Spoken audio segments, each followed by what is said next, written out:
Hummingbird কিভাবে পেছনের দিকে উড়তে পারে?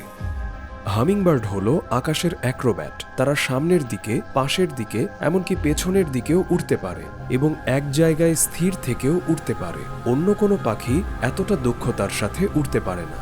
এই চমৎকার দক্ষতার একটি কারণ হলো তাদের ছোট দেহ, তবে সবচেয়ে গুরুত্বপূর্ণ কারণ হলো তাদের বিশেষ শারীরিক গঠন। হামিংবার্ডের কাঁধে খুবই নমনীয় বল জয়েন্ট থাকে।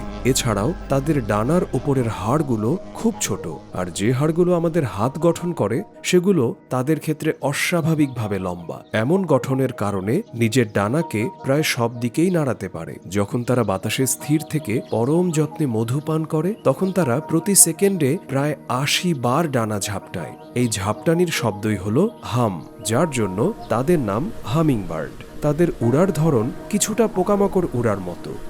অন্যান্য কিছু পাখিও মাঝে মধ্যে স্থির থেকে উড়তে পারে, কিন্তু খুব অল্প সময়ের জন্য। কারণ প্রাণী জগতে সবচেয়ে বেশি শক্তি লাগে এমন কোনো চলাফেরা থাকলে সেটাই হলো স্থির থেকে উড়া। হৃৎপিণ্ড, ফুসফুস এবং ডানার পেশিগুলো তাদের শরীরের আকারের তুলনায় অনেক বড়। তবে আরও গুরুত্বপূর্ণ হলো তারা পৃথিবীর সব মেরুদণ্ডী প্রাণীর মধ্যে সবচেয়ে দ্রুত বিপাক ক্রিয়া সম্পন্ন করে। তাদের বিশাল শক্তির চাহিদা মেটায় মিষ্টি মধু, যা তারা খুব দ্রুত শোষণ করতে পারে। তাদের শরীরে এমন সক্রিয় এনজাইম রয়েছে যেগুলো ফ্রুক্টোজ এবং গ্লুকোজ উভয় ধরনের চিনি একই গতিতে ভেঙে ফেলতে পারে। এটা মানুষ বা অন্যান্য প্রাণী পারে না।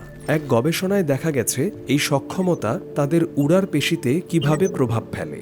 বিজ্ঞানীরা বিভিন্ন হামিংবার্ড প্রজাতির জিনোম বিশ্লেষণ করে অন্যান্য পাখির সঙ্গে তুলনা করেন। ফলাফল বলছে সব হামিংবার্ডের শরীরে একটি নির্দিষ্ট জিন অনুপস্থিত। পেশির কোষে পরীক্ষা চালিয়ে বিজ্ঞানীরা বুঝতে পারেন এই জিনটি কি করত। বিজ্ঞানীরা দেখলেন এই জিন না থাকায় তাদের দেহে চিনির বিপাক ক্রিয়া আরও ভালো হয়। এই জিন না থাকায় পেশি কোষে মাইটোকন্ড্রিয়ার সংখ্যা এবং কার্যকারিতা বেড়ে যায়।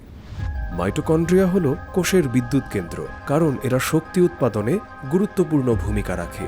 তাই হামিংবার্ডের উড়ার অসাধারণ ক্ষমতার পেছনে আছে তাদের বিশেষ শারীরিক গঠন এবং জিনগত বৈশিষ্ট্য দুটোই।